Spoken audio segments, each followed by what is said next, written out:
से संबंधित जो करंट अफेयर्स है या उत्तर प्रदेश की इकोनॉमी है ना, उत्तर प्रदेश आर्थिक है ना, तो हेडिंग डाल दीजिएगा उत्तर प्रदेश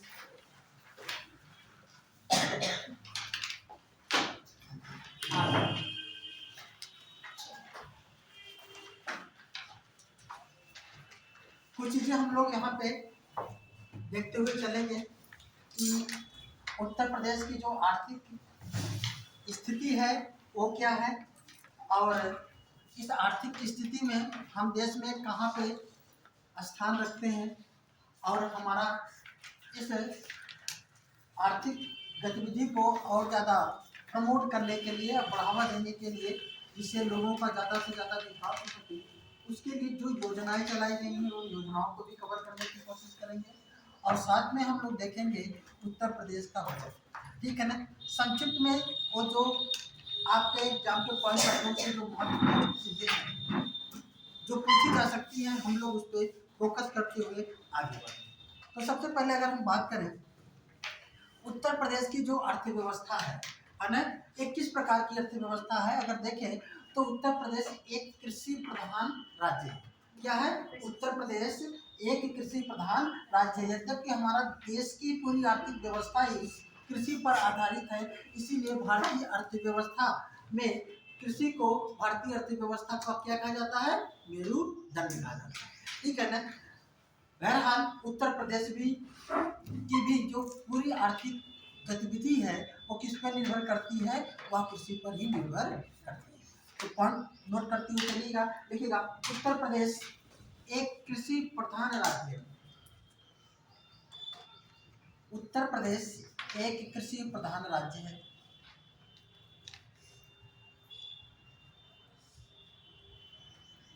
यहाँ की अधिकांश जनसंख्या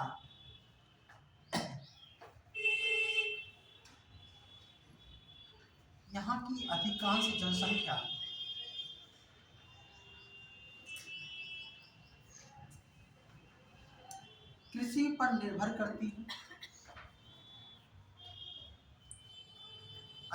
अधिकांश जनसंख्या कृषि पर निर्भर करती है। प्रदेश की कुल जीडीपी में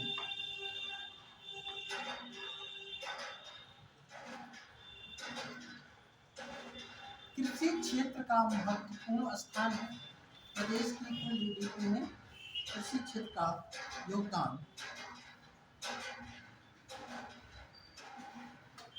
महत्वपूर्ण है।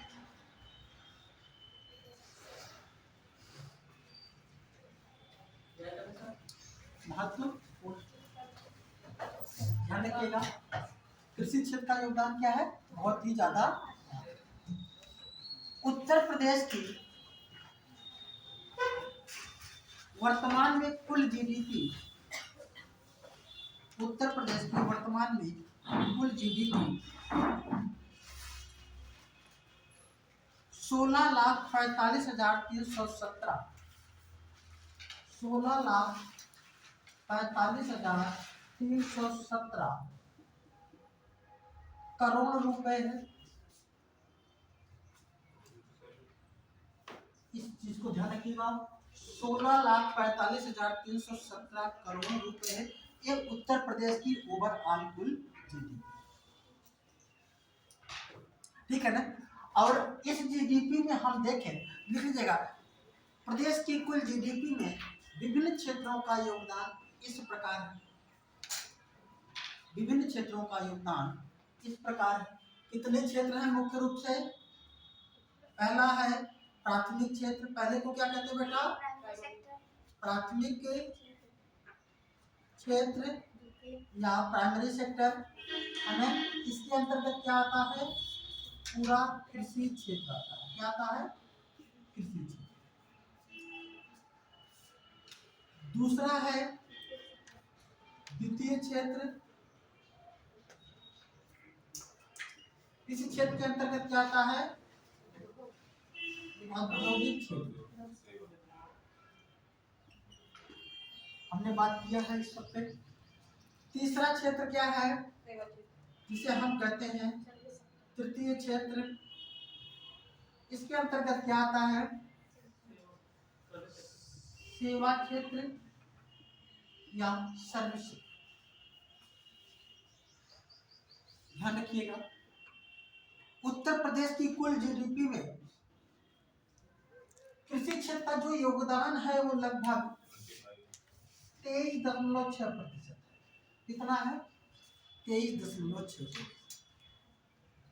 औद्योगिक क्षेत्र का योगदान की बात करें तो 29.4%। बचा कितना? 46%। सेवा क्षेत्र का योगदान कितना है? लगभग 46%। सेवा क्षेत्र का योगदान कितना है? 40%। ये उत्तर प्रदेश की ओवरऑल जीडीपी में इन क्षेत्रों का इस तरीके से कंट्रीब्यूशन। बात समझ लें। अब उत्तर प्रदेश को आर्थिक दृष्टि से 4 भागों में विभाजित किया गया। कितने भागों में? 4। उत्तर प्रदेश को आर्थिक दृष्टि से कितने भागों में? 4। ध्यान रखिएगा, पूरे प्रदेश को अगर हम बात करें, पूरे प्रदेश को लिख लीजिएगा, उत्तर प्रदेश को आर्थिक दृष्टि से 4 भागों में विभाजित किया गया।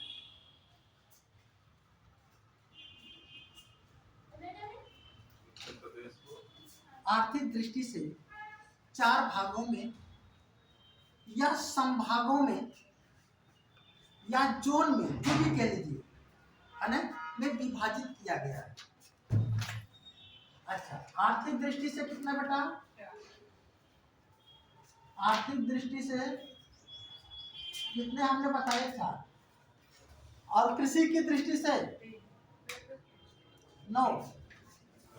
कृषि के कितने कृषि क्षेत्र हैं? या जलवायु क्षेत्र कितने हैं? 9।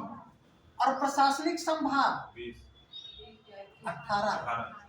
प्रशासनिक संभाग कितने हैं? जिसे आप कहते हैं मंडल, कितने हैं? 18। ठीक है ना। हमको, चूंकि हमको दायित्व जो दिया गया है वो अर्थव्यवस्था का दिया गया है, तो हम किस पे बात करेंगे? हम बात करेंगे अर्थव्यवस्था की। तो कितने भागों में? 4 भागों में। वो कौन से 4 भाग हैं? लिख लीजिएगा। पहला, पश्चिमी उत्तर प्रदेश संभाग। पश्चिमी उत्तर प्रदेश संभाग, इसके अंतर्गत कुल 30 जिले आते हैं। कितने? 30 जिले आते हैं। ठीक। दूसरा है, ये तो पहला हो गया। दूसरा है पूर्वी उत्तर प्रदेश संभाग या जोन, जो भी कह लीजिए, ठीक है ना। इसके अंतर्गत कुल 28 जिले आते हैं।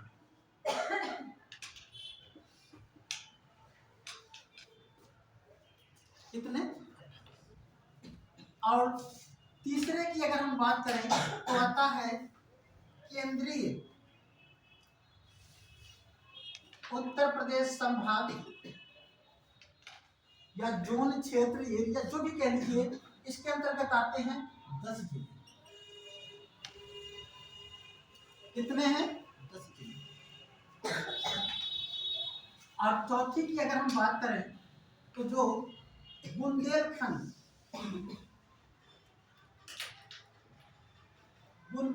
संभाग की अगर हम बात करें तो इसके अंतर्गत आते हैं, टोटल जिलों को जोड़ लीजिए, कितना आ गया? 68, है ना। 30, 10, 40 और 28, 68 हो गए। अब बचे कितने? 75 ही तो हैं। कितने? 75 जिले हैं, तो 28 कैसे बचेंगे? है ना। 7 जिले। कितने बुंदेलखंड में? 7 जिले। ठीक है। ये तो 4 आर्थिक भागों में विभाजित किया गया है पूर्वी उत्तर प्रदेश में। ठीक है ना। अब यहाँ पे हमको ये ध्यान रखना है, इन चारों भागों में क्षेत्रफल किसका ज्यादा है? आबादी कहाँ पे ज़्यादा है, कहाँ पे कम है, जनसंख्या घनत्व तो कहाँ पे ज़्यादा है, कहाँ पे कम है, नगरीकरण कहाँ पे ज़्यादा है, कहाँ पे कम है। बात समझ रहे हैं? ये देखना लिंगानुपात किस भाग में ज़्यादा है, किस भाग में कम है, साक्षरता किस भाग में ज़्यादा है, किस भाग में। बात समझ रहे हैं? तो इसको भी हम लोग यहाँ पे देखेंगे, लेकिन ध्यान रखें इस जिले में कौन कौन से जिले आते हैं, ठीक है ना। कहीं तो लिखा दें, समय थोड़ा सा लग जाएगा, बढ़ जाएगा, है ना, रहने दें, ठीक है ना। इसको समझ रहे ना, ये पूर्वी उत्तर, ये पश्चिमी उत्तर प्रदेश, पश्चिमी पूर्वी उत्तर प्रदेश, मध्य वाला और ये बुंदेलखंड वाला, ठीक है ना। अब लिखिएगा, क्षेत्रफल की दृष्टि से संभाग घटते क्रम में, क्षेत्रफल की दृष्टि से संभाग घटते क्रम में सबसे ज्यादा क्षेत्रफल किस क्षेत्र का होगा? पूर्वी का। किसका है? पूर्वी। पहले स्थान पे लिखिएगा पूर्वी उत्तर प्रदेश,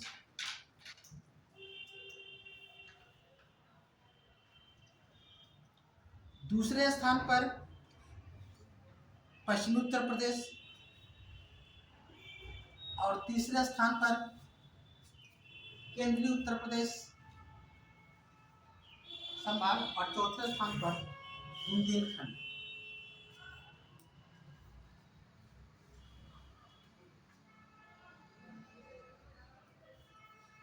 कौन है? बुंदेलखंड। ये तो क्षेत्रफल हो गया। जनसंख्या किस क्षेत्र में सबसे ज्यादा निवास करती है, लिख लीजिएगा। जनसंख्या के आधार पर क्षेत्र,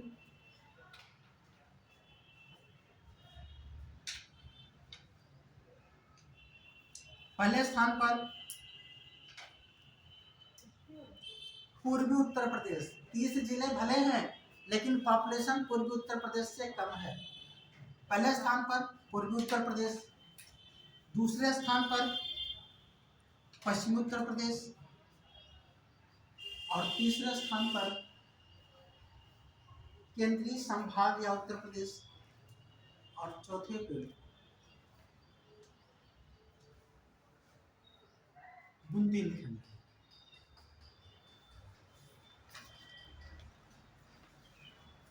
ठीक है। अब यहाँ पे देख लें जनसंख्या घनत्व, डेंसिटी उत्तर प्रदेश के किस क्षेत्र में ज्यादा है ना, लिख लीजिएगा। जनसंख्या घनत्व, वैसे उत्तर प्रदेश के जनसंख्या घनत्व कितना है?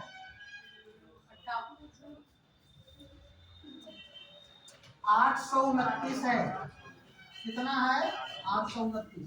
और 829 और देश में किस स्थान पर है? चौथे स्थान पर है। पहले स्थान पर सबसे ज्यादा जनसंख्या घनत्व वाला राज्य बिहार, दूसरे पे पश्चिम बंगाल, तीसरे पे केरल, चौथे पे कौन है? उत्तर प्रदेश। उत्तर प्रदेश का जो जनसंख्या घनत्व है वह 829। कितना है? 829। अभी 829 इन चारों क्षेत्रों में सबसे ज्यादा जनसंख्या घनत्व कहाँ पे है? तो लिख लीजिएगा, पहला पूर्वी उत्तर प्रदेश,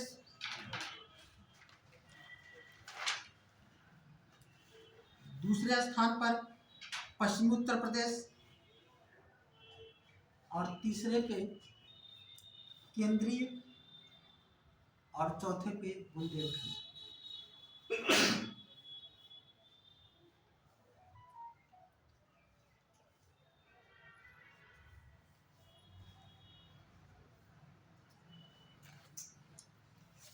अगर ये कहा जाए उत्तर प्रदेश के किस भाग में सबसे ज्यादा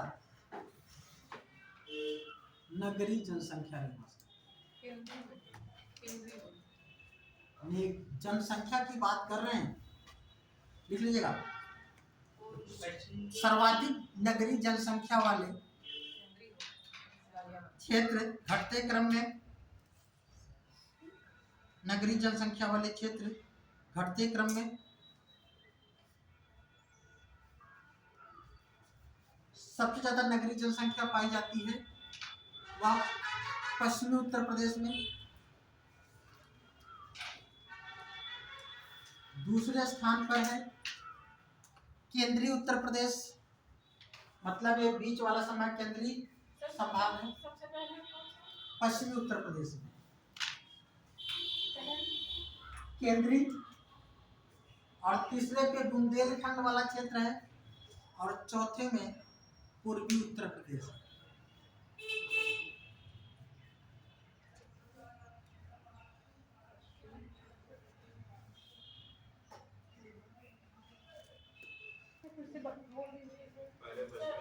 पहले पश्चिमी है, फिर केंद्रीय है, फिर बुंदेलखंड है, फिर क्या है पूर्वी। ये घटते क्रम में है, ठीक है ना, पूछा जा सकता है क्रम, ठीक। घटते क्रम में मतलब सबसे ज्यादा कहाँ पे है, पश्चिमी उत्तर प्रदेश। अब लिख लीजिएगा लिंगानुपात। उत्तर प्रदेश का लिंगानुपात कितना है,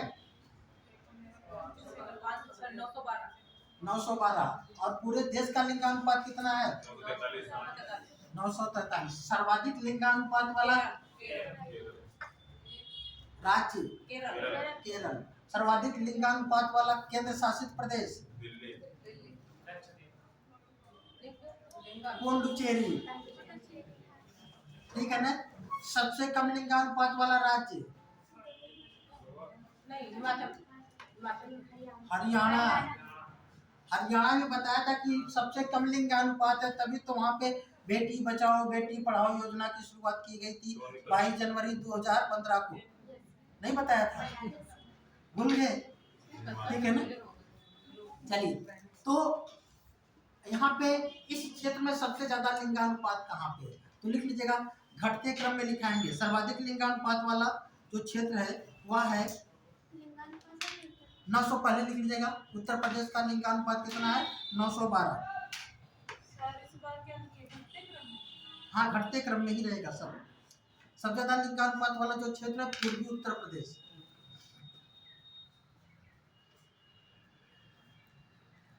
दूसरे स्थान पर केंद्रीय संभाग या उत्तर प्रदेश।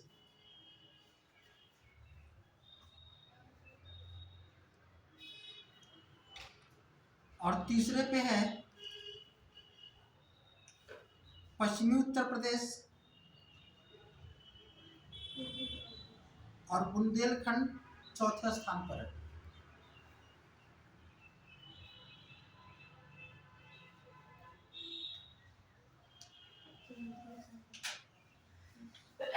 अगर हम यहाँ पे समझ में आ रहा है, साक्षरता की अगर हम बात कर लें तो इन क्षेत्रों में साक्षरता लिख लीजिएगा, साक्षरता घटते क्रम में 4 क्षेत्रों में अरेंज करने के लिए आ जाए तो समझ जाइएगा कैसे करना है। सबसे ज्यादा साक्षरता कहाँ पे होगी, बुंदेलखंड। इस मामले में बुंदेलखंड लिख लीजिएगा, बुंदेलखंड। दूसरे स्थान पर केंद्रीय संभाग,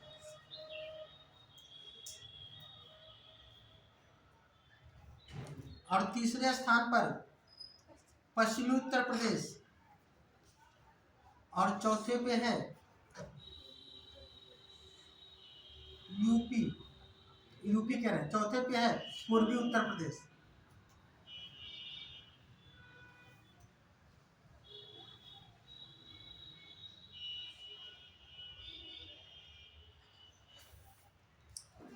अच्छा, सर्वाधिक महिला साक्षरता महत्वपूर्ण है। महिला सशक्तिकरण के दौर में इन क्षेत्रों में सबसे ज्यादा महिलाएं किस क्षेत्र में शिक्षित हैं। अरे क्षेत्र हमें 4 जोन में क्यों लाओ, ये 4 जोन है, केवल 4 में ऑप्शन लगाना है, काम पूरा ही नहीं है। चलिए लिख लीजिएगा, सर्वाधिक साक्षरता वाले क्षेत्र, महिला साक्षरता वाले। हाँ, घटते क्रम में पहले स्थान पर केंद्रीय संभाग में सबसे ज्यादा साक्षरता है महिलाओं की। दूसरे स्थान पर पश्चिमी उत्तर प्रदेश है, और तीसरे स्थान पर बुंदेलखंड है, और चौथे स्थान पर पूर्वी उत्तर प्रदेश है।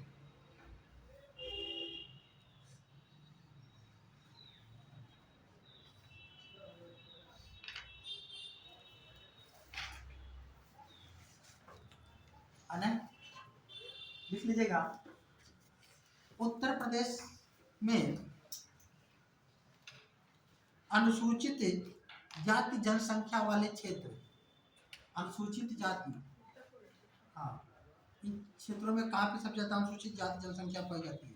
अच्छा, उत्तर प्रदेश की कुल जनसंख्या में अनुसूचित जाति जनसंख्या का प्रतिशत कितना है?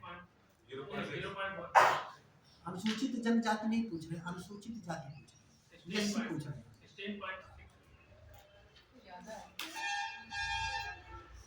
उत्तर प्रदेश की कुल जनसंख्या में अनुसूचित जाति जनसंख्या का प्रतिशत कितना है? 20.7। ये हमने बताया था लगभग 5वां हिस्सा, याद रखिए, है ना। और ये कहा जाए कि यष्टि जनसंख्या का नाम कितना है? 0.6%। ये हमने बताया है। कहाँ पे सबसे ज्यादा अनुसूचित जाति जनसंख्या है? सबसे कम बागपत।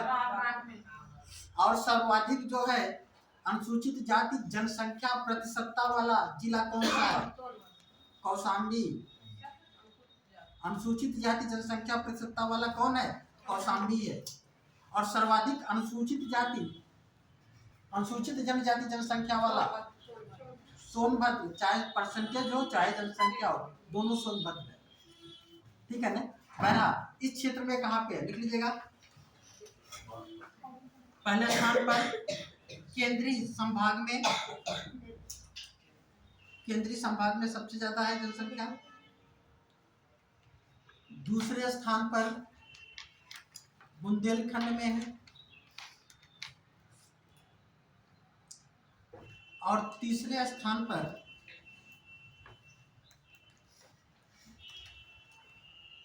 पूर्वी उत्तर प्रदेश। चौथे स्थान पर पश्चिमी उत्तर प्रदेश।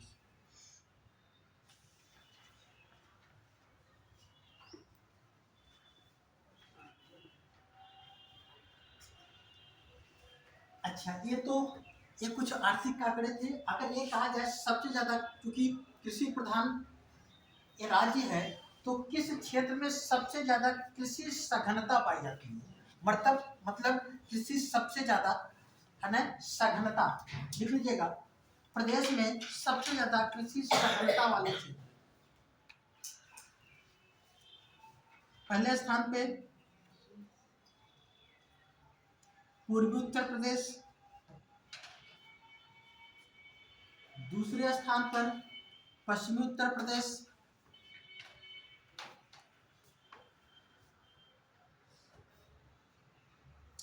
तीसरे स्थान पर केंद्रीय।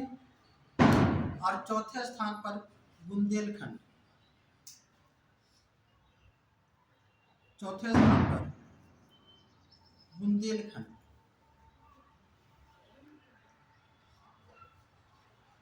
ठीक है ना। इस चीज को ध्यान रखिएगा। ये उत्तर प्रदेश का जो 4 आर्थिक क्षेत्रों में या संभागों में विभाजित किया गया है, उन क्षेत्रों में आप जो है उत्तर प्रदेश की जो स्थिति है उसे इन तथ्यों के साथ समझ सकते हैं। ठीक है ना। अब आ जाइए, कुछ पॉइंट हम लोग देख लेते हैं उत्तर प्रदेश के बजट की, है ना। देख लीजिएगा, उत्तर प्रदेश का बजट ज़्यादा डिटेल में अभी ना जा करके जो मेन पॉइंट है उसको करके योजनाओं पे आएंगे। ठीक है ना। तो उत्तर प्रदेश का बजट, ठीक है ना। तो उत्तर प्रदेश का जो बजट है कब प्रस्तुत किया गया? 2024 में 5 फरवरी। कब? 5 फरवरी। लिख लीजिएगा, उत्तर प्रदेश का बजट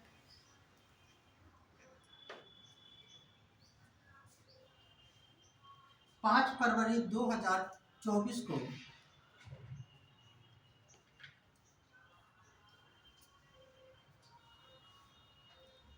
वित्त मंत्री सुरेश खन्ना के द्वारा, वित्त मंत्री सुरेश खन्ना के द्वारा अगले वित्त वर्ष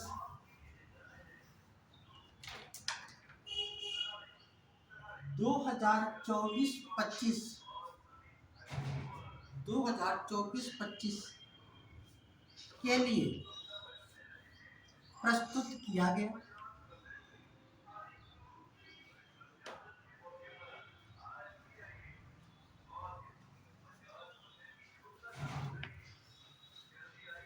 इस बजट का आकार कितने का बजट प्रस्तुत किया जाएगा? इस बजट का आकार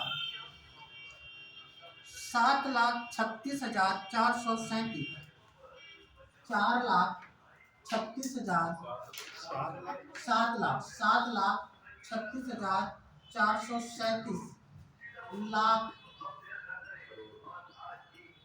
करोड़ रुपए है। इसका आकार कितना है? 7,36,437 करोड़ रुपए, जो पिछले बजट का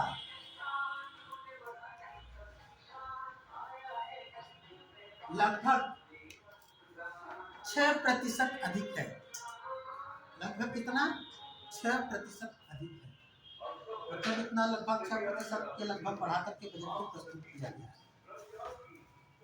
पिछला बजट 2023-24 का, पिछला बजट 2023-24 का लगभग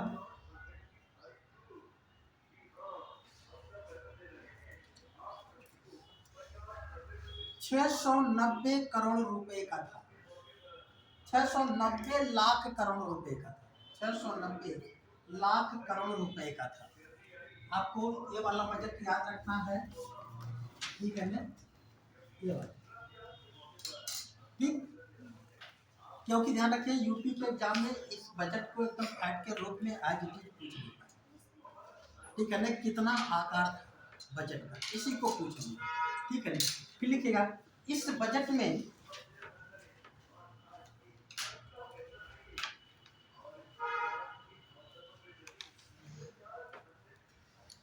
कुल राजस्व प्राप्तियां 6,06,802.4, 6,06,802, 6,06,802.4 लाख करोड़ ये राजस्व प्राप्ति है। इतना सरकार को राजस्व मिलेगा। एवं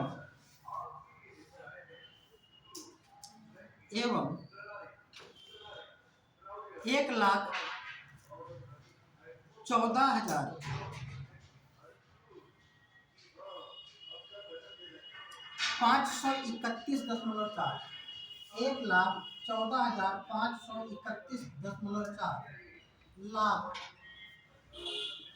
करोड़ 31.4 लाख करोड़ पूंजी प्राप्तियां हैं। क्या है? पूंजी प्राप्तियां,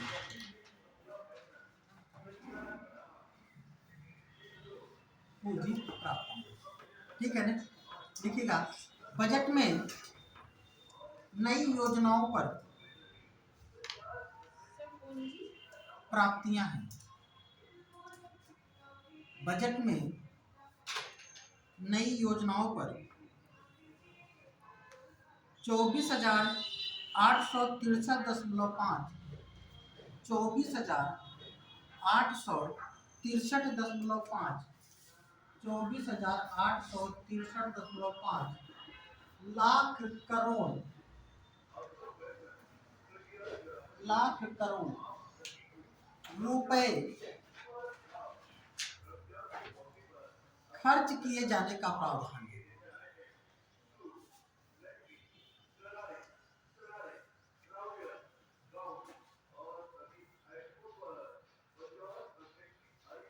खर्च किए जाने का प्रावधान। बात समझ रहे हैं? ठीक है ना? कितना है? 24,863.5 लाख रुपए कितना खर्च किया जाएगा योजनाओं पे। जो फैक्ट पूछे जा सकते हैं उस फैक्ट को आप थोड़ा सा 2-4 बार पढ़ेंगे, ज़्यादा फैक्ट नहीं लिखवाएंगे, ठीक है ना? लेकिन जो महत्वपूर्ण चीज़ें हैं उसको नोट करवा देंगे, आपका आगे भी क्वेश्चन हो जाएगा, ठीक है ना? कितना है फिर लिख लीजिएगा दूसरी लाइन से। बजट में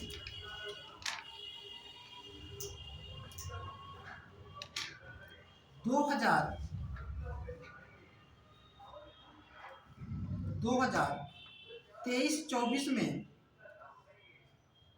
राजकोषीय घाटा, मतलब पिछले वर्ष जो राजकोषीय घाटा है 3.49% था। जीडीपी का कितना था? जो राजकोषीय घाटा था वो कितना था? 3.4। जो वित्तीय वर्ष 2024-25 में कम करके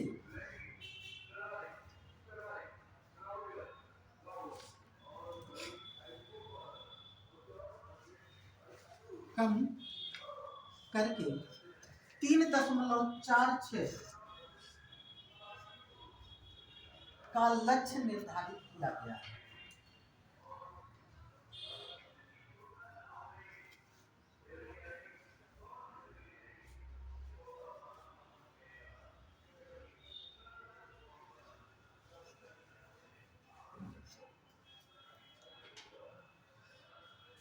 ठीक है ना? ये तो ध्यान रखिएगा, ये मेन फैक्ट, ठीक है ना? इसको आपको ध्यान में रखने की आवश्यकता है। हाँ, सबसे ज़्यादा किसके लिए आवंटन किया गया है, यानी किस जो है कार्य के लिए सबसे ज़्यादा बजट का आवंटन है, तो लिख लीजिएगा। हाँ, लिखिएगा बजट 2024-25 में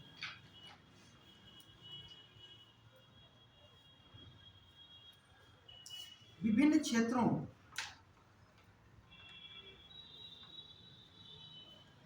का आवंटन इस प्रकार है।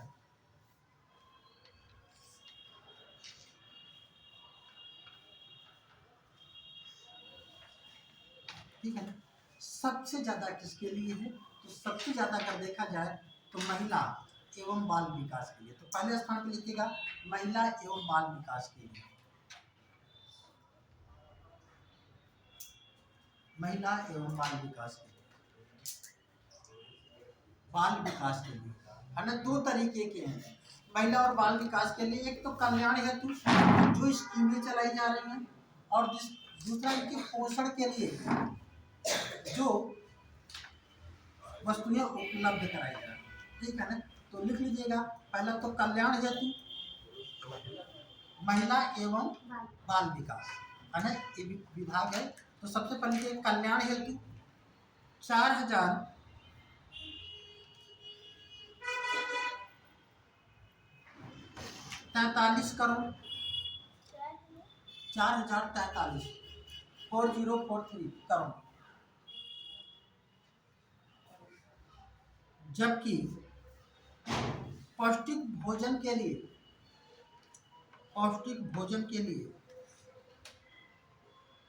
5,129 करोड़, 5,129 करोड़ का आवंटन किया गया है। 129 करोड़ का आवंटन किया गया है। इस आधार पर इस विभाग के लिए कुल 9,172 करोड़ रुपए का आवंटन है। 9,172 करोड़ रुपए का आवंटन है के लिए 9,172 करोड़ रुपए का आवंटन है। ये सबसे ज्यादा इसी क्षेत्र के लिए है, ध्यान रखिएगा, ठीक है ना। दूसरे स्थान पे लिख लीजिएगा युवा सशक्तिकरण। युवा सशक्तिकरण, युवाओं के लिए जो योजनाएं चलाई जा रही हैं, युवा सशक्तिकरण के लिए 4,000 का आवंटन। युवा सशक्तिकरण के लिए 4,000 का आवंटन।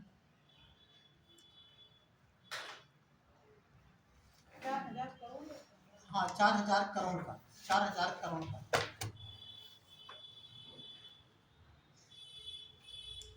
हरित ऊर्जा के लिए 4,000 करोड़ का, इसके लिए भी 4,000 करोड़ का।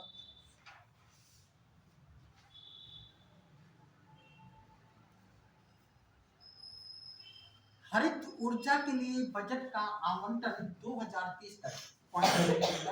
हरित ऊर्जा के लिए बजट का आवंटन 2030 तक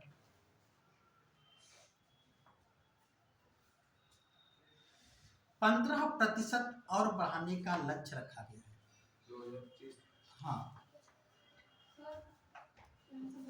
हरित ऊर्जा के लिए बजट 2030 तक क्या लिखा है, हरित ऊर्जा के लिए कितने करोड़ का आवंटन किया गया है। और फिर हरित ऊर्जा के लिए बजट 2030 तक 15% अधिक आवंटित करने का लक्ष्य रखा गया है। कृषि के लिख लीजिए, कृषि के लिए 960 करोड़ रुपए।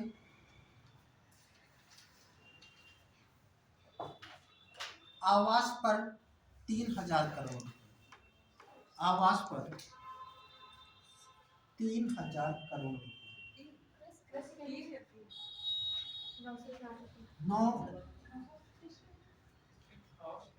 आवास के लिए 3,000 करोड़ रुपए। कृषि के लिए 460 करोड़ रुपए। 460 करोड़, 460 और आवास के लिए 3,000 करोड़। कितना है? 3,000। क्लियर हो गया?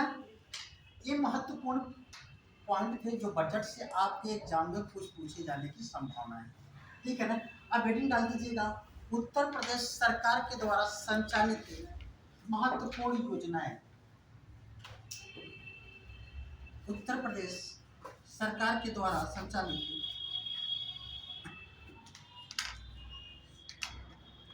महत्वपूर्ण योजनाएं।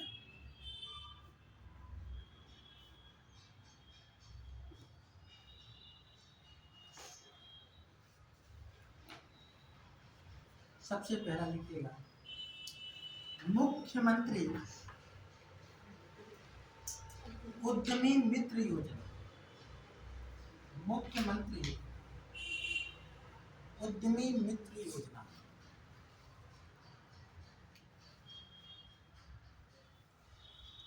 चलिए सबसे पहले इसको सुन लीजिए थोड़ा सा, फिर नोट कर लीजिए, ठीक है ना। देखिए, मुख्यमंत्री उद्यमी मित्र योजना की जो शुरुआत है, इसको सरकार जो घोषणा की है ये जून 2023 में किया है। और ये योजना है क्या, ध्यान रखिएगा। मुख्यमंत्री उद्यमी मित्र योजना के तहत या इसके तहत कुछ उद्यमी मित्र को अपॉइंटमेंट किया जाएगा और कुछ लोगों को किया गया है। 102 लोग ऐसे हैं जिन्हें उद्यमी मित्र जो है अपॉइंट किए गए हैं और इनका मुख्य कार्य क्या होगा? इनका मुख्य कार्य होगा उत्तर प्रदेश में निजी निवेश को बढ़ावा देने के लिए प्रयास करना।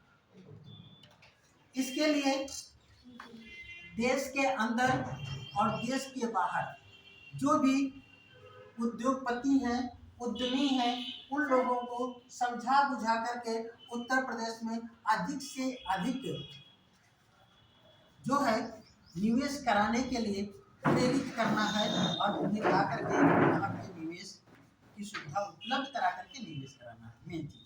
अच्छा, ये लोग हैं कौन? ये लोग ध्यान रखिए कि ऐसे लोग ऐसे तो होंगे कि नॉर्मल पढ़ाई लिखाई नहीं किए होंगे। ऐसे लोग जो हैं ये बड़े बड़े है ना IIT क्षेत्र के लोग हैं, या फिर IIM जो है IIM वगैरह से MBA वगैरह करके, मतलब अपनी अगर देखा जाए एक बहुत अच्छा एजुकेशन के साथ, एक रेपुटेशन के साथ ये लोग प्रदेश में विद्यमान हैं और इनको सरकार ने अपॉइंट किया है।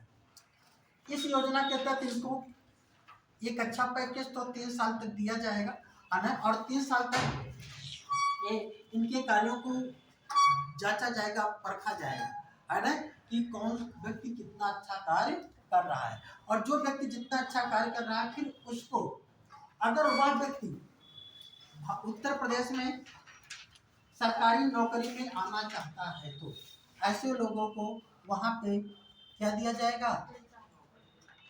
मौका दिया जाएगा, उनको आयु में छूट दी जाएगी और उनके लिए वैकेंसी में वेटेज दिया जाएगा और उनका जो स्थान होगा वो फिक्स होगा। एक मतलब 3 साल के बाद 23 में शुरुआत हुआ है, तो मतलब 2026-27 में इसका प्रभाव दिखाई देने लगेगा। जब वैकेंसियों में इन लोगों को भी क्या किया जाएगा, इनके लिए एक अलग से प्रावधान होगा। ठीक है ना? तो ध्यान रखें, आने वाला समय कठिन है, ठीक है। तो ये लोग भी यहाँ पे आएंगे, इन लोगों को भी अवसर दिया जाएगा, मौका दिया जाएगा। तो लिख लीजिए, लिखिएगा, इस योजना की घोषणा मुख्यमंत्री के द्वारा, हाँ उसी के द्वारा जून 2023 में की गई।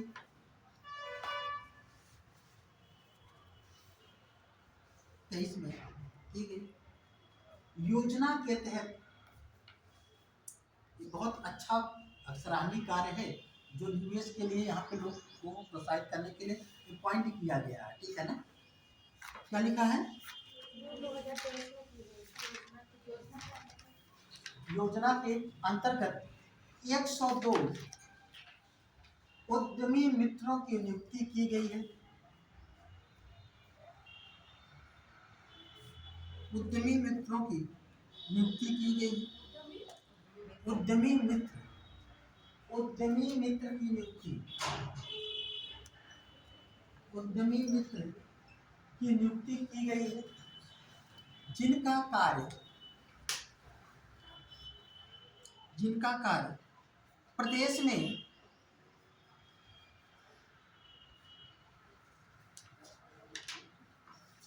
औद्योगिक विकास हेतु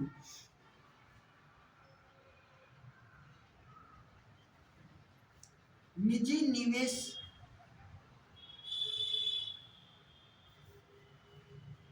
का प्रयास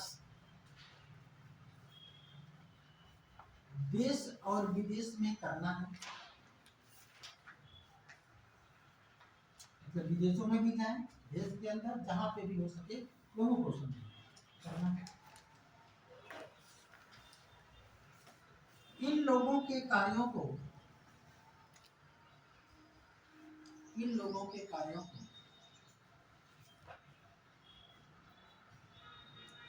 मासिक और वार्षिक स्तर पर मूल्यांकित किया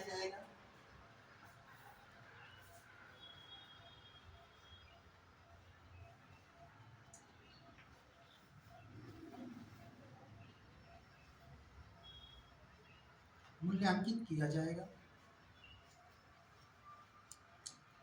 जो उद्यमी मित्र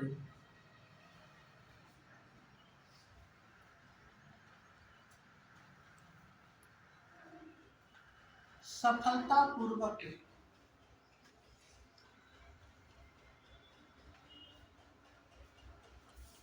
अपने कार्यकाल को पूरा करते हैं,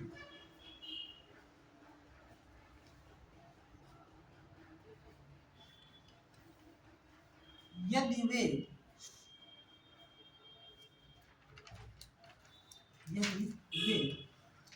सरकारी नौकरी के इच्छुक हैं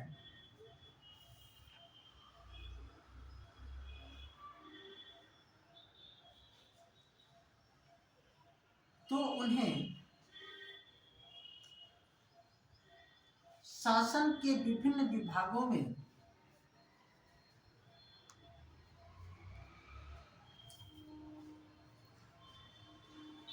अवसर प्रदान करने के उद्देश्य से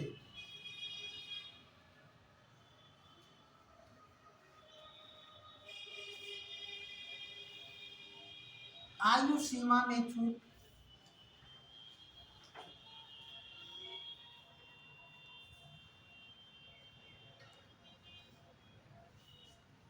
के साथ स्पेशल वेटेज दिया जाएगा। के साथ स्पेशल वेटेज दिया जाएगा।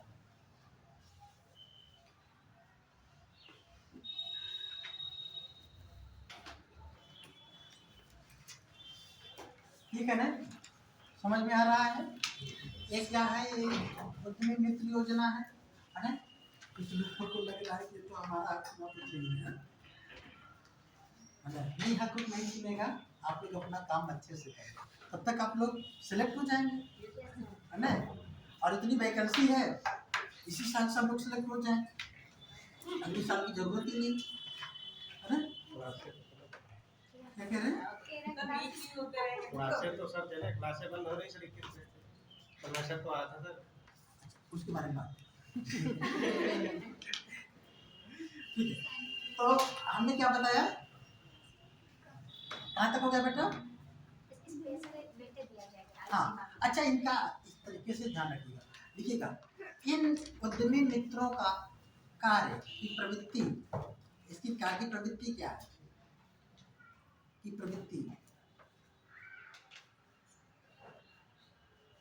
निवेशकों और सरकार के बीच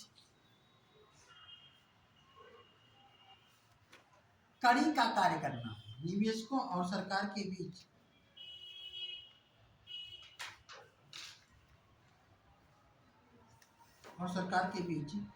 कड़ी का कार्य करना है।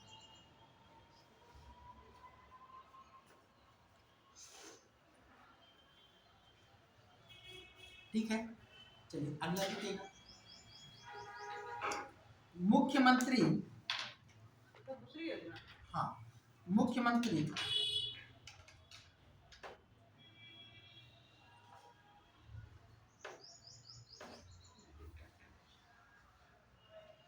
शहरी विस्तारीकरण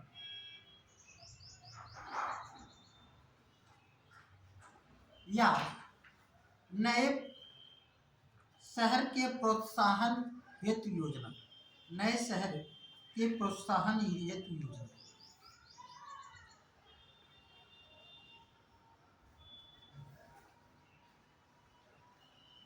देखिए, इसकी शुरुआत 2023 में की, अप्रैल 2023 में।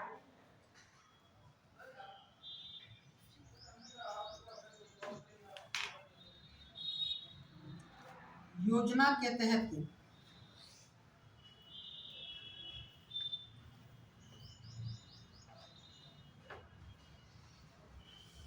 निजी क्षेत्रों को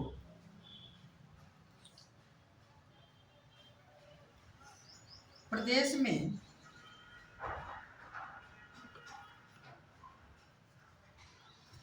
25 एकड़ भूमि पर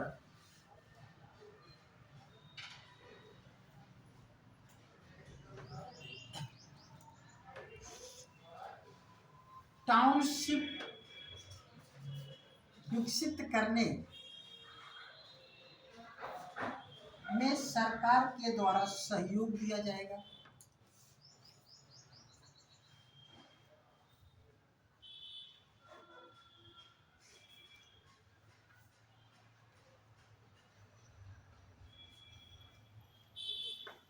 विशेष स्थितियों में सहयोग दिया जाएगा। विशेष स्थितियों में यह टाउनशिप 1.25 एकड़ का भी विकसित किया जा सकता है।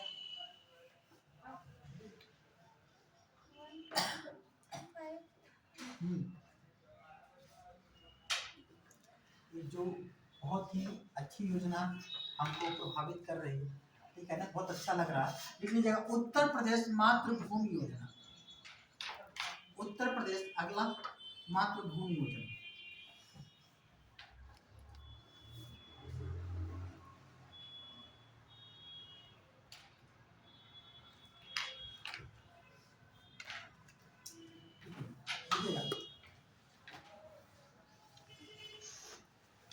इस योजना को संचालित करने की घोषणा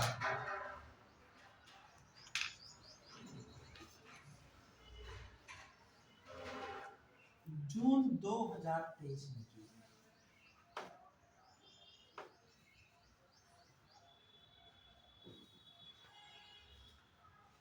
कब की गई? जून 2023। ये है, समझ लीजिए। अनंत मातृभूमि योजना क्या है?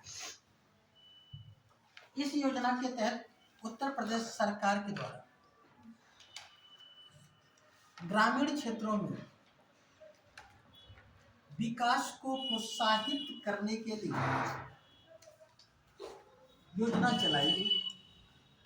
इसमें व्यवस्था यह है कि कोई भी ऐसा व्यक्ति या संगठन जो अपने ही इसी उत्तर प्रदेश का निवासी हो और उत्तर प्रदेश के अतिरिक्त देश के किसी भी क्षेत्र में रहता हो या विदेश में रहता हो और वह अपने क्षेत्र का विकास करना चाहता हो, अपने क्षेत्र का क्या करना चाहता हो? विकास। तो ऐसे में किसी भी योजना या परियोजना के लिए 60% राशि का अगर वह आवंटन की व्यवस्था करता है या उपलब्ध कराता है, बहुत बड़े बड़े लोग हैं विदेशों में हैं कि अपने क्षेत्र का विकास करना चाहते हैं तो कोई योजना ही नहीं उनके लिए, तो सरकार ने कहा कि आप 60% अमाउंट आप दीजिए, जो भी परियोजना के लिए आप खर्च करना चाह रहे हैं, अस्पताल बनाना चाह रहे हैं या आप विद्यालय बनाना चाह रहे हैं या पार्क बनाना चाह रहे हैं, जो भी, और बाकी 40% राज्य सरकार देगी और साथ में भूमि का आवंटन भी राज्य सरकार के द्वारा किया जाए। और जो इस योजना के तहत जो व्यक्ति दान दे रहा है, हर व्यक्ति तो दान इसीलिए देता है ना कि जिससे कि उसका नाम हो, उसका सम्मान बढ़े। तो ऐसे में वह उस योजना की जो शिलापट्टी होती है, कोई भी योजना जब चलती है तो उसका एक शिलापट्टी बनती है ना कि किसके कर कमलों के द्वारा उद्घाटित किया गया है ना, पता है। तो यहाँ पे भी ये कहा गया है कि वह उस शिलापट्टी पे अपना या अपने पूर्वजों का नाम सम्मान के रूप में अंकित करा सकते हैं, ठीक है ना। यहाँ तो सभी लोग ये चाहते हैं कि कुछ भी योजना बन जाए और हमारा नाम हो जाए, उसमें हमारा नाम लिख जाए, ठीक है ना। तो वहाँ पे इस तरीके का भी व्यवस्था है। एक मात्र अन भूमि योजना है, तो लिख लीजिएगा इस योजना, कुछ लिखा इसमें लिखिएगा। इस योजना के तहत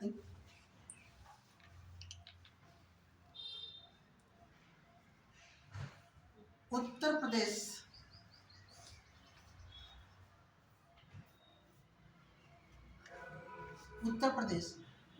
के मूल निवासी जो देश के किसी भी भाग में, देश व विदेश दोनों लिखे जाए, देश व विदेश के किसी भी भाग में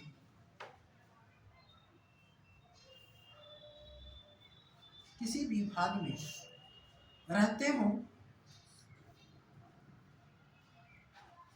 उन लोगों को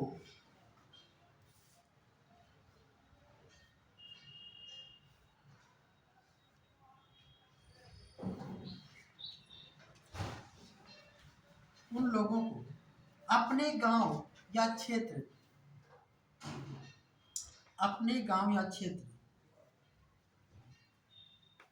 का विकास करने में सक्षम है का विकास करने में सक्षम है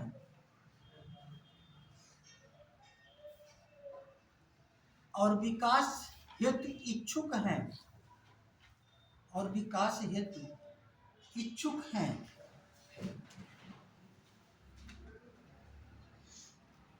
तो वे विकास के सहभागी बन सकते हैं। वे विकास के सहभागी बन सकते हैं।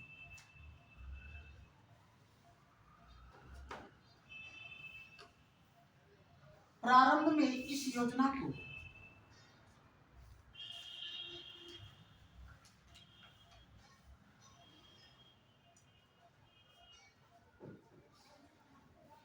गांव स्तर पर ही लागू किया गया था,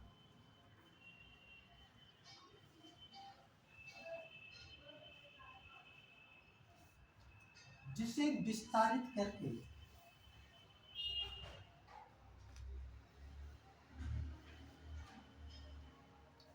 शहर स्तर पर भी लागू कर दिया गया है।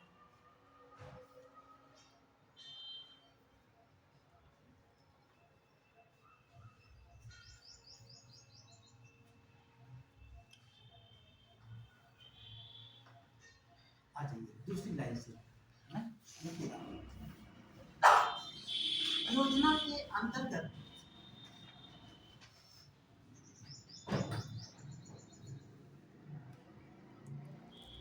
किसी भी योजना और परियोजना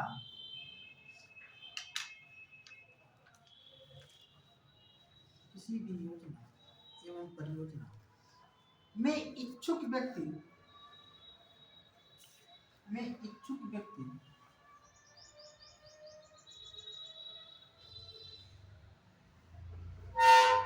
साठ प्रतिशत लागत की धनराशि का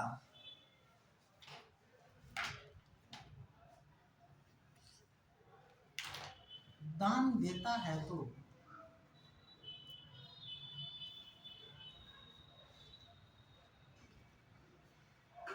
उस योजना और परियोजना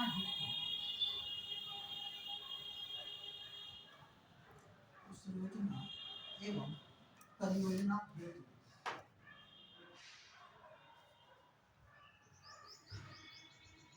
सरकार के द्वारा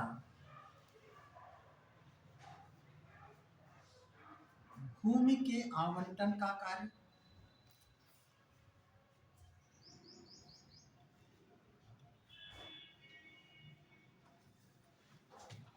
एवं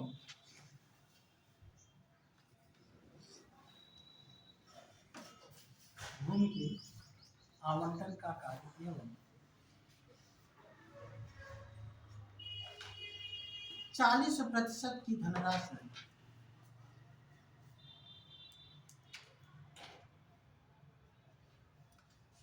राज्य सरकार के द्वारा उपलब्ध कराई जाएगी।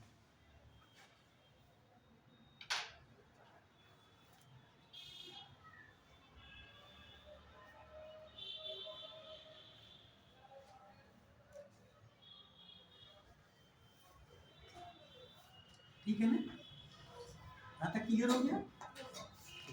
लिखिएगा, संबंधित विकास कार्य की शिला पट्टिका पर, संबंधित जो भी कार्य हो रहा है, संबंधित विकास कार्य की शिला पट्टिका पर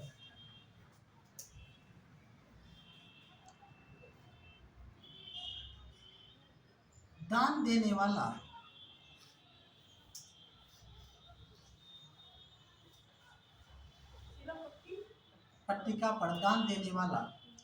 अपना व अपने पूर्वजों का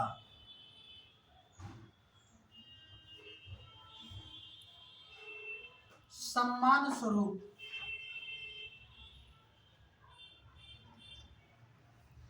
नामकरण कर सकता है।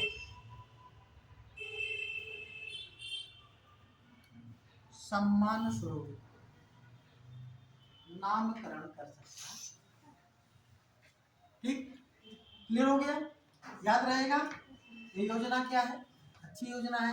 कल आप लोग भी बड़े बड़े उद्योगपति बन जाएं, अधिकारी बन जाएं, पैसे खूब हो जाएं, ठीक है ना। और फिर आप अपने गांव का विकास करना चाहते हैं, तो अगर इस तरीके की योजनाएं होंगी तो आपको वहाँ पे कार्य करने में ज़्यादा दिक्कत नहीं है। कुछ धन आप लगाना चाह रहे हैं, लेकिन जो सोच रहे हैं कि बहुत बड़ा प्रोजेक्ट है तो कुछ धन की कमी पड़ रही है और फिर सोच रहे हैं जमीन कहाँ पे होगा, तो वहाँ पे स्टेट गवर्नमेंट आपका क्या करेगी, सपोर्ट करेगी, ठीक है ना। तो इसको आप याद रख सकते हैं। चलिए अगला लिखिएगा, अगली योजना मुख्यमंत्री सूक्ष्म मुख्यमंत्री बोल तो रहे हैं, लिखो अगली योजना जो है मुख्यमंत्री सूक्ष्म उद्यमी दुर्घटना बीमा योजना। मुख्यमंत्री सूक्ष्म उद्यमी दुर्घटना बीमा योजना। ध्यान रखिएगा, ये बीमा योजना क्या है, किसके लिए है, क्यों लगी। आपको मालूम है कि हमारे देश में किसानों के लिए किसान बीमा योजना चल रही। किसी भी किसान की आकस्मिक मृत्यु होने पर अगर वो घर का मुखिया है तो 5 लाख रुपए उस बीमा कवर के तहत उसे प्रदान किए, ठीक है ना। जितने भी उद्यम हैं उन उद्यमियों के लिए भी बीमा योजनाएं चलाई गई हैं और उसका लाभ ले रहे हैं, ठीक है ना। कोई ऐसा उद्यमी जो जीएसटी के दायरे में आता है, उसका भी जब जीएसटी फिल करने लगता है तो उसका भी बीमा कवर दिया जाता है, और उसकी भी किसी कारण से आकस्मिक मृत्यु होती है तो वो भी उसका भी बीमा कवर होता है। लेकिन कुछ ऐसे भी लोग हैं जो स्टार्टअप में हैं, जो स्टार्ट किए हैं, उनका कोई भी इस तरीके का बीमा कवर प्रदान नहीं किया गया। उन उद्यमियों को हम लोग सूक्ष्म उद्यमी कहते हैं। सूक्ष्म उद्यमी वे लोग जो सूक्ष्म उद्योग स्थापित करते हैं, सूक्ष्म उद्यमी। लघु उद्यमी वे लोग जो लघु उद्योग स्थापित करते हैं। मध्यम उद्यमी जो मध्यम उद्योग स्थापित करते हैं, ठीक है। तो इनको टारगेट करके इस बीमा योजना को संचालित किया गया। तो लिख लीजिएगा, पॉइंट करके हम लोग इसको देखेंगे। देखिएगा, इस बीमा योजना की शुरुआत की घोषणा जून 2023 में की गई। सब जून में ही चलाया गया है, जून 2023 में की गई।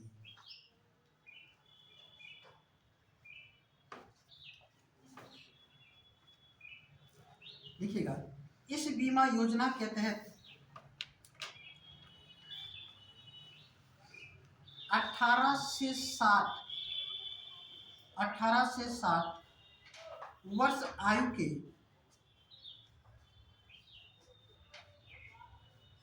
सूक्ष्म श्रेणी के उद्यमी 18 से 60 वर्ष आयु के सूक्ष्म श्रेणी के उद्यमी आवेदन कर सकते हैं।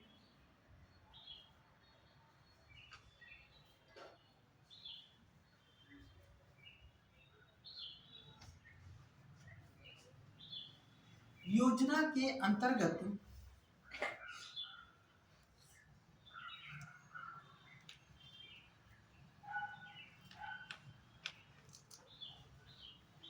ऐसे उद्यमी जो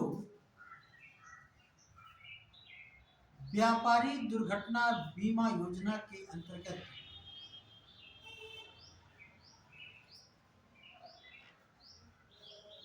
आच्छादित मतलब शामिल, आच्छादित या शामिल नहीं है,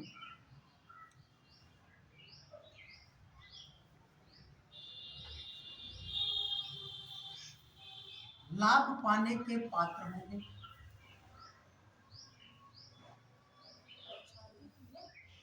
शामिल नहीं है, लाभ पाने के पात्र होंगे।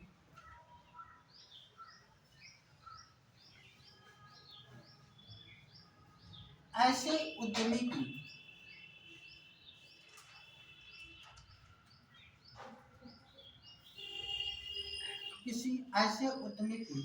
किसी दुर्घटना में मृत्यु होने पर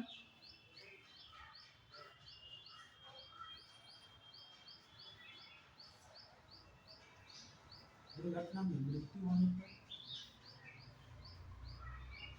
या पूर्ण रूप से अपंग होने की स्थिति में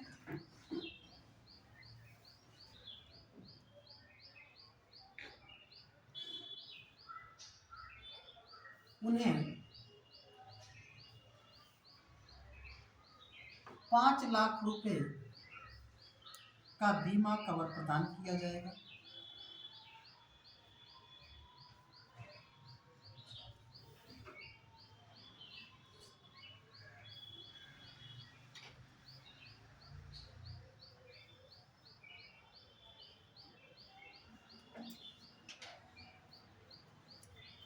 आंशिक विकलांगता की स्थिति में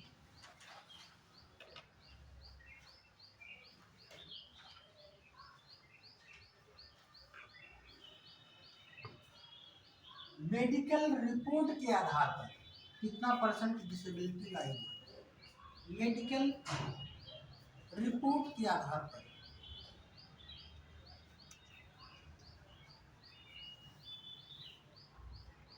बीमित राशि का प्रतिशत राशि, मतलब जितना भी वो रिपोर्ट बताती है, दिया जाएगा।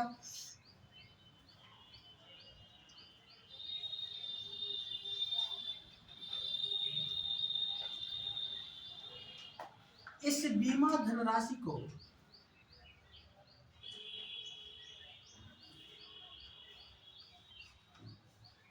एक माह के आवेदन के एक माह के अंदर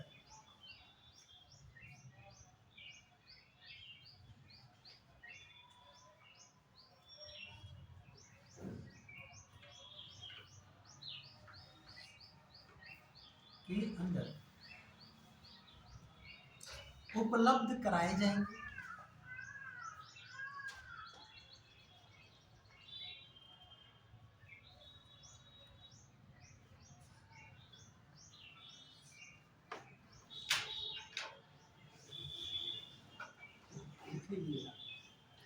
नोट करें, ध्यान रखिएगा, इसे इस तरह के सूक्ष्म उद्यमी माना जाएगा।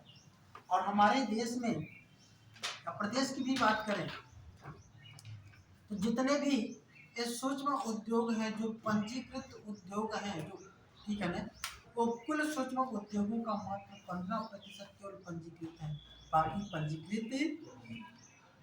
तो ऐसे में ये भी एक जो है समस्या होगी कि कैसे उन्हें चिन्हित किया जाएगा। इसलिए इसको अगर प्रदान किया जा रहा है तो लोग इसमें अपना रजिस्ट्रेशन कराना जो है चाहेंगे। और ध्यान रखिए, इस रजिस्ट्रेशन में कोई भी अतिरिक्त धनराशि की आवश्यकता नहीं पड़ती, ठीक है ना। ऑनलाइन इसका रजिस्ट्रेशन हो जाता है। आपका कोई उद्यम है या किसी का भी उद्यम है तो ऑनलाइन रजिस्ट्रेशन इसमें हो जाता है। लिख लीजिएगा, नोट करके। देश में कार्यरत सभी उद्यमों में मात्र 15% उद्यम ही पंजीकृत है। 15% उद्यम ही पंजीकृत है।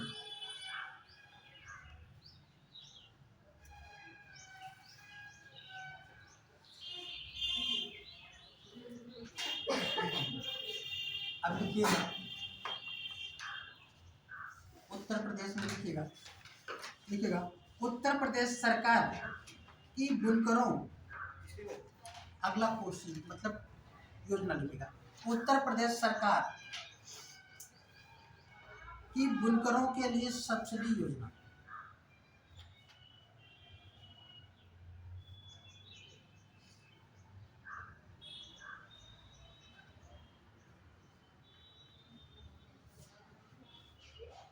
सब्सिडी योजना, ध्यान रखिएगा। हमारे देश में ये जो बुनकरों के द्वारा कपड़े बनाए जाते हैं, दो तरीके से होते हैं। एक हथकरघा होता है जो हाथ से कपड़ा बनाया जाता है, और दूसरा होता है पावर लूम, जिसे हम कह सकते हैं हैंडलूम और पावर लूम। हैंडलूम और पावर लूम ये दोनों की स्थितियां अगर देखा जाए तो बहुत ज़्यादा अच्छी नहीं है बड़े बड़े मिल फैक्ट्री कारखानों की तुलना। ठीक है, ऐसे में इनको अपना जीवन यापन करना, अपनी जीविका चलाना आज बड़ा मुश्किल हो गया है। इनके लिए कई तरीके की बीमा योजनाएं संचालित की जा रही हैं, कई योजनाएं इनके लिए चलाई जा रही हैं। और उत्तर प्रदेश में ध्यान रखिएगा, इस हस्तशिल्पकारों की संख्या बहुत बड़ी मात्रा में।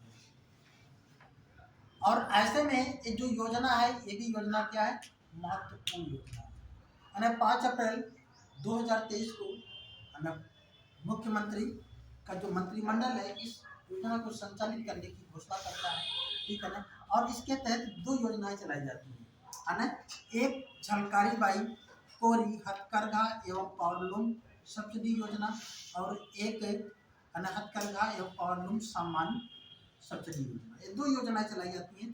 ठीक है ना, ये दोनों योजनाओं में थोड़ी सी विशेषता है, दोनों अलग अलग है लेकिन एक साथ दोनों योजनाएं संचालित की गई। ठीक है ना, तो पॉइंट करते हुए, नोट करते हुए चलिएगा, लिखिएगा।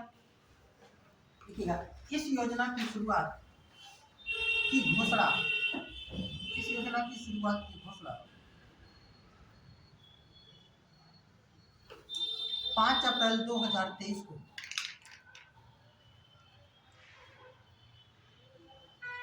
5 अप्रैल 2023 को उत्तर प्रदेश मंत्रिमंडल के द्वारा, उत्तर प्रदेश मंत्रिमंडल के द्वारा किया गया।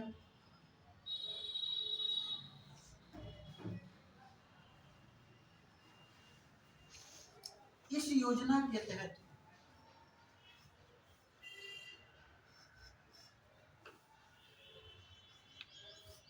दो योजनाएं चलाई गई हैं।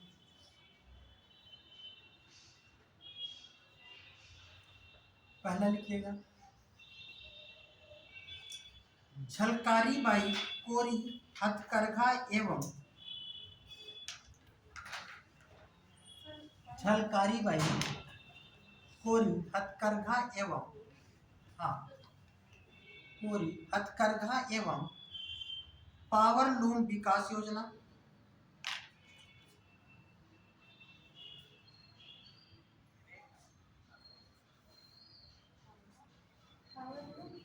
विकास योजना। और दूसरा है मुख्यमंत्री हैंडलूम एवं पावरलूम उद्योग विकास योजना। मुख्यमंत्री हैंडलूम या हथकरघा, जो भी लिख लें, हैंडलूम एवं पावरलूम उद्योग विकास योजना।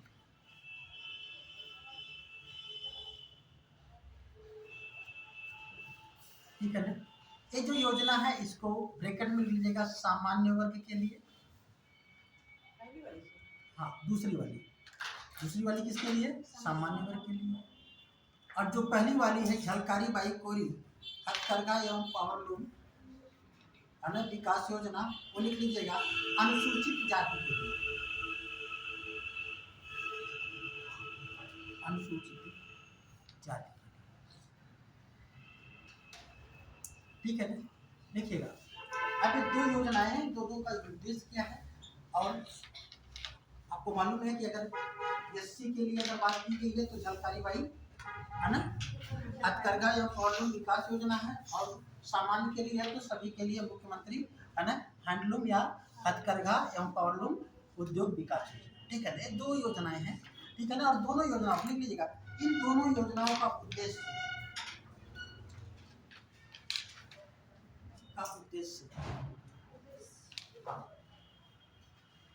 हथकरघा या पावरलूम के माध्यम से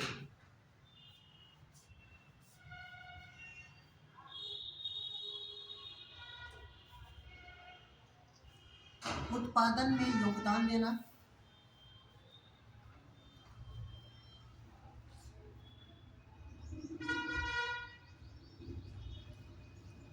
उत्पादन में योगदान देना,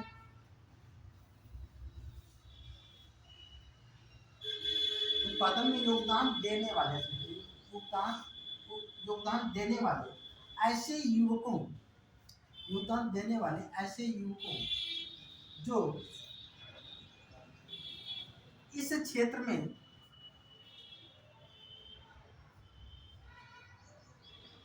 स्वरोजगार स्थापित करना चाहते हैं,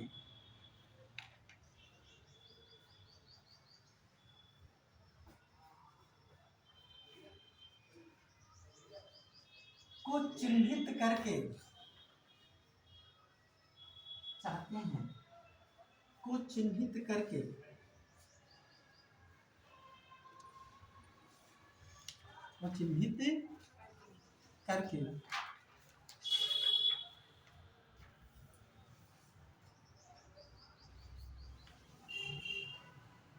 हथकरघा एवं पावरलूम खरीदने हेतु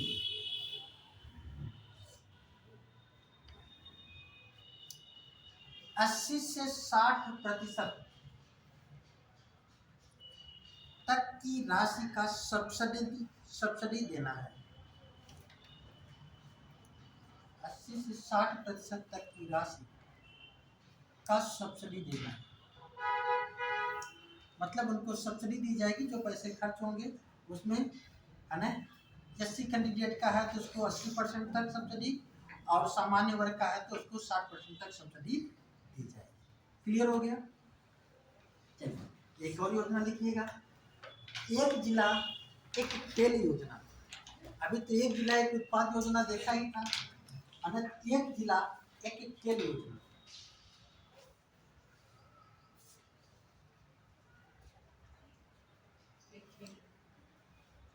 एक जिला एक खेल योजना। अच्छा, एक जिला एक उत्पाद योजना कब शुरू की गई थी? 2000। और अब एक जिला और एक खेल योजना उत्तर प्रदेश सरकार के द्वारा जारी किया गया है। ठीक है, लिख लीजिएगा। इस योजना की शुरुआत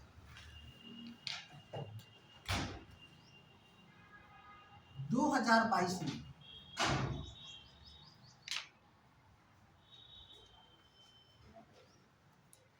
उत्तर प्रदेश सरकार के द्वारा किया गया है।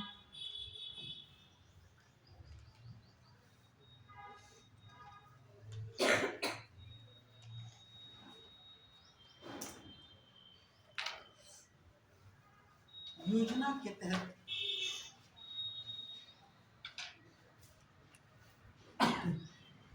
प्रदेश के विभिन्न जिलों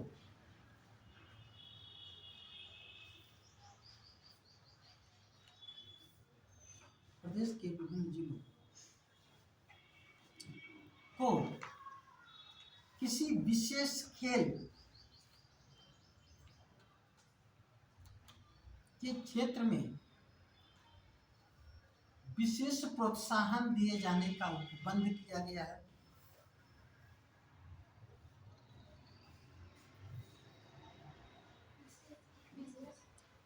खेल में प्रोत्साहन दिए जाने का उपबंध किया गया है।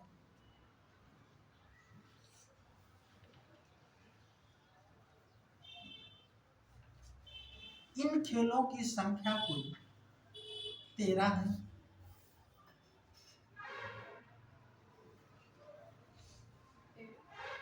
13 जो विभिन्न जिलों में इस प्रकार है। अब यहाँ पे मिलाने के लिए आ जाए, जैसे आता था ना एक जिला एक उत्पाद योजना, कौन सा उत्पाद किस जिले में महत्वपूर्ण है। अब आएगा कौन सा जिला है और किस खेल के लिए। ठीक है, चूंकि 13 खेल हैं और सब जिले हैं तो कुछ को लिखा देते हैं, सही रहेगा ना। चलिए पहला लिख लीजिएगा, पहला लिखिएगा हॉकी। ये हमारे राज्य का राजकीय खेल भी है हॉकी, राष्ट्रीय भी है राजकीय भी है ना। तो हॉकी लिख लीजिएगा। कहाँ कहाँ पे है हॉकी? लिखिएगा लखनऊ, रायबरेली, हरदोई, लखनऊ, रायबरेली, हरदोई, फर्रुखाबाद मंडल वाइज नहीं है। फर्रुखाबाद, मुरादाबाद, प्रतापगढ़, मऊ, बलरामपुर, इटावा, बलरामपुर, इटावा, गाजियाबाद।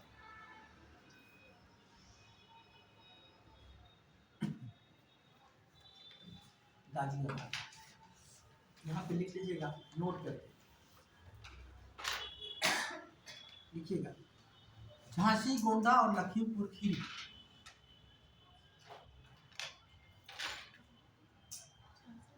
गोंडा और लखीमपुर खीरी का पहले बैडमिंटन था, बैडमिंटन, जिसे बदलकर हॉकी कर दिया गया है। अब वहाँ पे एक जिला एक खेल के तहत क्या होगा, हॉकी। पहले बैडमिंटन था, फिर हॉकी कर दिया, जिसे हॉकी कर दिया गया।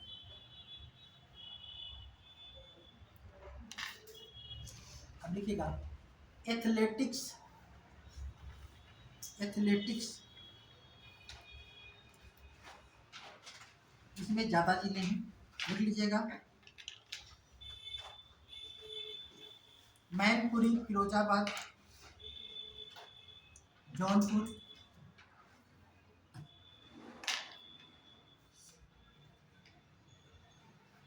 भदोही, मैनपुरी, फिरोजाबाद, भदोही, जौनपुर, भदोही, जौनपुर, भदोही, संभल, हाँ, अमेठी, एटा, कौशाम्बी,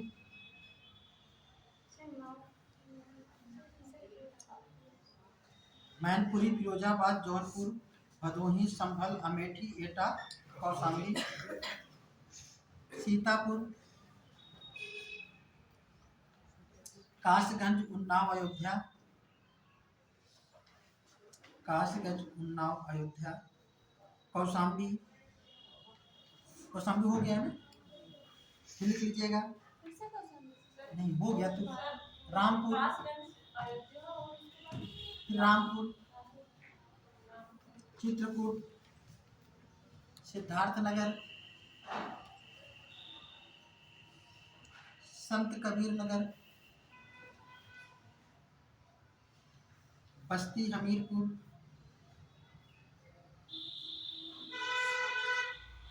हापुड़, मेरठ, हापुड़, मेरठ, गाजीपुर, शामली, गाजीपुर, शामली, बलिया और मुजफ्फरनगर, बलिया और मुजफ्फरनगर, हाँ, बलिया और मुजफ्फरनगर।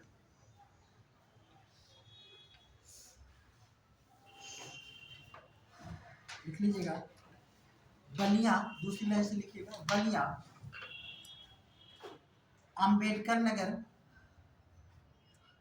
कानपुर देहात और फतेहपुर।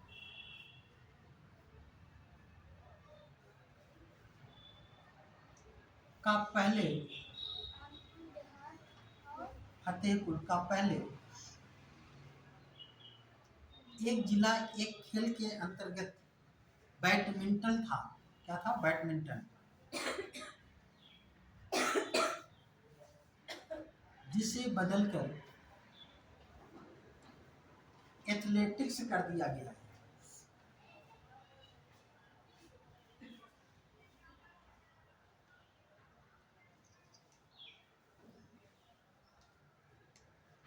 अब लिखिएगा कुश्ती, कुश्ती एक जिला एक खेल के अंतर्गत कौन कौन से डिस्ट्रिक्ट हैं कुश्ती में, लिखिएगा।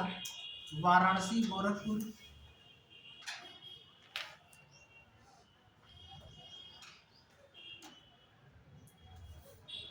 महाराजगंज, हाँ, Varanasi, Gorakhpur, Maharajganj,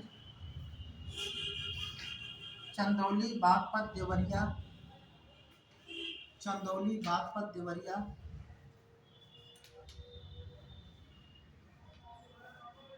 Azamgarh,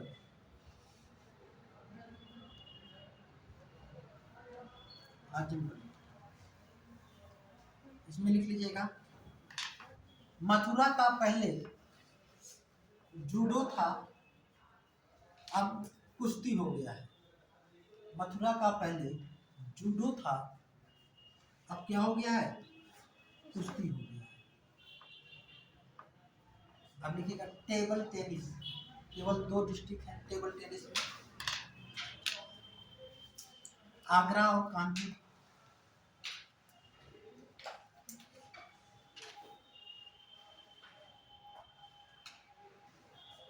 badminton, table tennis में आगरा और कानपुर। बैडमिंटन में अलीगढ़ और गौतम बुद्ध नगर, अलीगढ़ और गौतम बुद्ध नगर।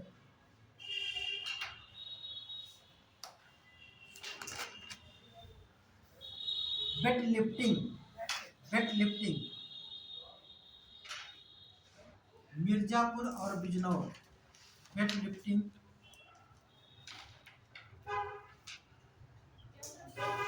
वेट लिफ्टिंग मिर्जापुर और बिजनौर।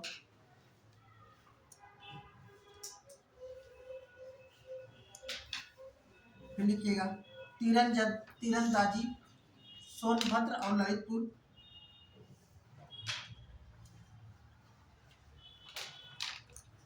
सोनभद्र और ललितपुर। फुटबॉल,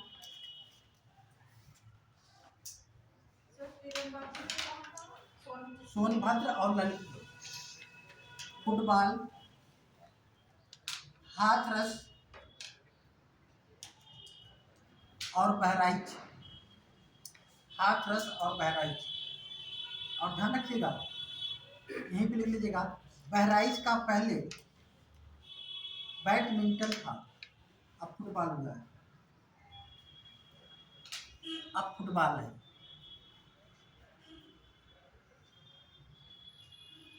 तैराकी में एक डिस्ट्रिक्ट है केवल, पीलीभीत।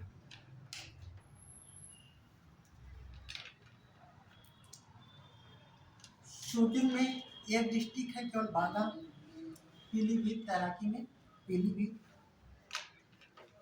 शूटिंग में बांदा।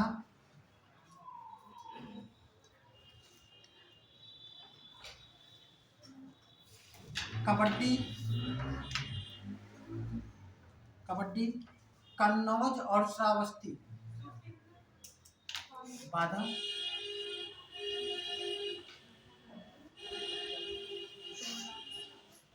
है ना, कबड्डी कन्नौज और श्रावस्ती। और श्रावस्ती वाला भी बदला गया है, ठीक है ना। श्रावस्ती का पहले बैडमिंटन था।